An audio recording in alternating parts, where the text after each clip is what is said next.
3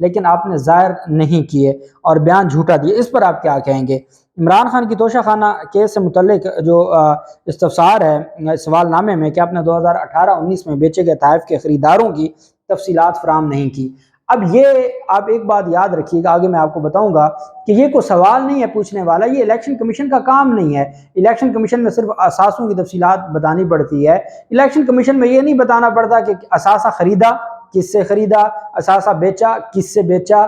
تو وہ کام تو ایف بی آر کا ہے، یا جب جو ہماری ٹیکس اتھارٹیز ہیں ان کا کام ہے، وہ کام الیکشن کمیشن کو کا تو نہیں ہے، نہ اس ٹرائل کورٹ کا ہے۔ سوال پوچھا جاتا ہے کہ جی 2019 میں آپ نے یہ تحائف خریدے، آپ نے فلاں کو بیچے، اس پر آپ کی کیا رائے ہے؟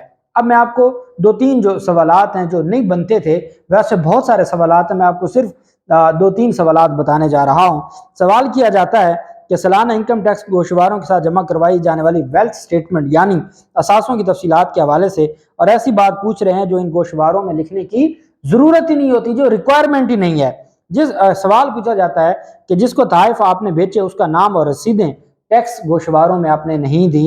یہ بطور وکیل میں آپ کو بڑے وثوق سے کہہ رہا ہوں کہ جب آپ ٹیکس ریٹرن جمع کرواتے ہیں اس میں یہ کنڈیشن ہی نہیں ہے، یہ ریکوائرمنٹ ہی نہیں ہے کہ آپ جو چیزیں آپ دیتے ہیں اس میں آپ اس کی بابت، اگر آپ نے کوئی چیز کسی کو بیچی ہے تو آپ اس کا نام لکھیں اور اس کی بابت کو رسیدیں دیں۔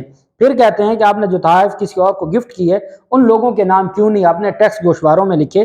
یہ بھی کسی گوشوارے میں نہیں لکھے جاتے، نہ ایسی کوئی قانونی ضرورت ہے۔ پھر سوال کیا جاتا ہے کہ اپنے سارے بینک پیسے اپنے بینک میں کیوں نہیں جمع کیے؟ جو رقم ہے ہی عمران خان کی، اس کی مرضی کہ وہ کیش میں رکھے، وہ اپنے اکاؤنٹ میں رکھے، وہ کسی اور کے اکاؤنٹ میں رکھے۔ تو یہ بھی سوال پوچھنا بنتا ہے، کیا یہ بھی کوئی لاء کی ریکوائرمنٹ ہے کہ بھئی آپ کا یہ اکاؤنٹ ہے، اس میں آپ کے پاس اگر 8 کروڑ تھے تو آپ نے 4 کروڑ تو رکھ دیے، باقی کیوں نہیں رکھے؟ یہ بھی سوال پوچھا گیا۔ ساتھ یہ کہا گیا کہ آپ نے 5 کروڑ 80 لاکھ کے تحائف بیچے اور 2.17 کروڑ توشہ خانوں کو قانون کے مطابق آپ نے ادا کیے۔ میں نے آپ کو بتایا تھا کہ عمران خان کے دور میں وہ 40% اس کی ٹوٹل جو بھی پرائز تھی اس کی 40% ادا کرنی تھی، جب نواز شریف زرداری کے دور میں وہ 15% تھی۔ تو عمران خان نے جو تحائف 5 کروڑ 80 لاکھ کے بیچے اس کا 2 کروڑ 17 لاکھ روپے توشہ خانہ میں جمع کروائے۔ تو پوچھا کہ باقی رقم جو عمران خان کی ملکیت تھی جس سے جو مرضی کریں، کہتے ہیں کہ 3 کروڑ آپ نے بینک اکاؤنٹ میں جمع کیے لیکن جو بقیہ پیسے تھے وہ آپ نے نہیں بھیجے۔ تو کیا یہ کرپشن ہو گئی ہے کہ آپ نے اگر کچھ پیسے اپنے اکاؤنٹ میں جمع کروا لیے کچھ نہیں کیے؟ یہ کوئی سوال بنتا ہے؟ آپ نے کس کو بیچا، آپ نے گفٹ کس کو کی ہے؟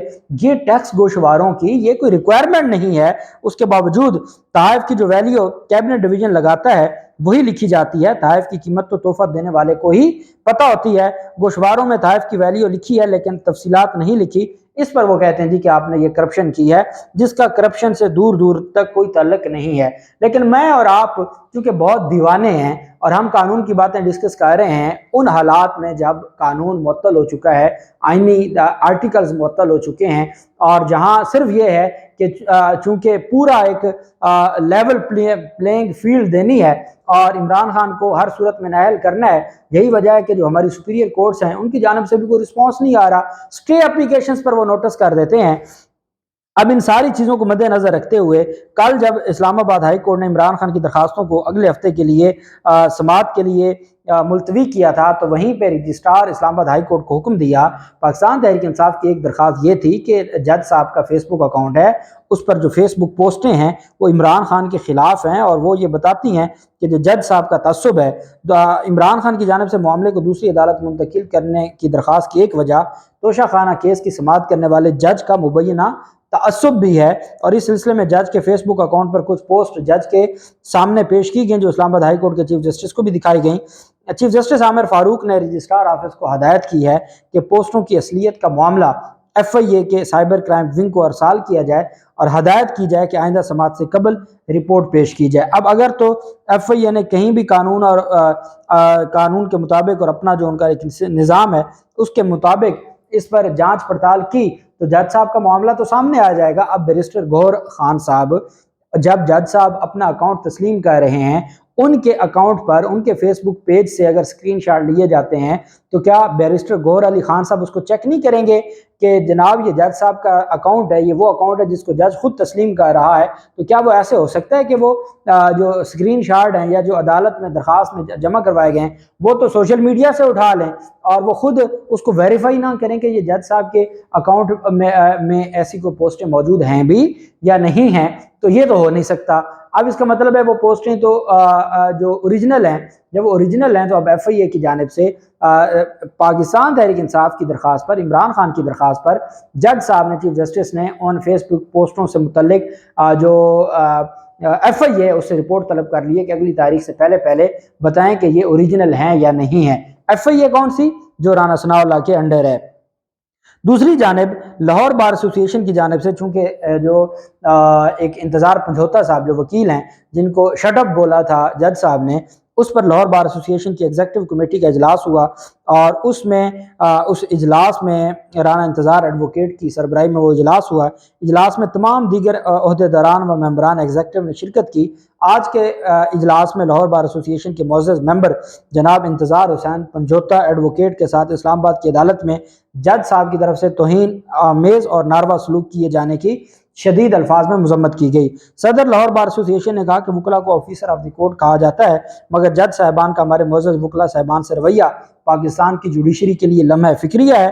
لاہور بار ایسوسی ایشن اپنے معزز ممبر جناب انتظار حسین پنجھوتا ایڈوکیٹ کے ساتھ کھڑی ہے اور جوڈیشری سے مطالبہ کرتی ہے کہ وہ نہ صرف اس جج کے خلاف کارروائی کریں بلکہ وہ اپنی اصلاح کریں تاکہ جو بینچ کے اور بار کے درمیان عزت اور تکریم کا رشتہ ہے وہ مضبوط رہے۔